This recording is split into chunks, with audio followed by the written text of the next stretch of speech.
સુરત મનપા દ્વારા સિંચાઈ વિભાગની જાણ વગર નહેર પાસે પાણી લાઈનનું ખોદકામ કરતા ખેડૂતોને પાણી ન મળતા નુકસાન થયું છે।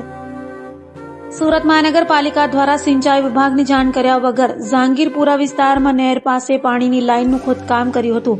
ખેડૂતોને પાણી આપવાનું રોટેશન ચાલી રહ્યું છે ત્યારે ખેતરોમાં પાણીની તાતી જરૂરિયાત છે। આવા સમયે પાલિકા અને નહેરનું પાણી બંધ કરાવી કામકાજ શરૂ કર્યું છે। ખેડૂતોને નુકસાન થતા વિરોધ નોંધાવ્યો હતો। નહેરમાં ગાબડું પડી નહેરમાં પણ નુકસાન કર્યા હોવાનો ખેડૂતોએ આરોપ લગાવ્યો હતો।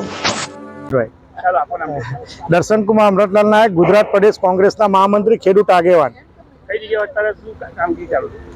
હજીરાના સરોલી ગામ ખાતે હજીરા કેનાલ માટે જે રીતને કોન્ટ્રાક્ટરની બેદરકારીને કારણે ગાબડું પાડવામાં આવ્યું છે, લગભગ ઘણા દિવસ પછી રોટેશનની શરૂઆત થયા પછી હંમેશા વિસ્તારમાં પાણીના તેલ વિસ્તારમાં પાણીની સમસ્યા ઉદ્ભવી રહી છે।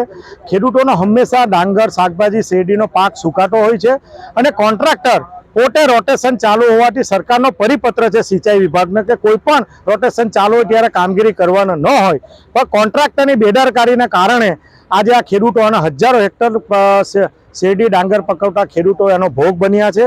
આની સ્થાનિક આગેવાનોને રજૂઆત કરતા ખેડૂત સમાજના રમેશભાઈ, કેતનભાઈ, ઈશ્વરભાઈ, કલ્પેશભાઈ બધા અમે આગેવાનો સ્થાનિક જગ્યાએ આવીને આની રજૂઆત કરીને તાત્કાલિક અસરથી માનનીય મુખ્યમંત્રીને પત્ર લખીને વિનંતી કરી છે કે જે જવાબદાર અધિકારી હોય, સિંચાઈ વિભાગના હોય, કોર્પોરેશનના અધિકારીને કોન્ટ્રાક્ટરને બ્લેકલિસ્ટ કરીને સામાન્ય માણસ પર જ્યારે પોલીસ કેસ થતો હોય તો આવા કોન્ટ્રાક્ટરની અમે પોલીસ કેસ થવો જોઈએ એવી લાગણી અને માંગણી અમે રજૂઆત કરી છે।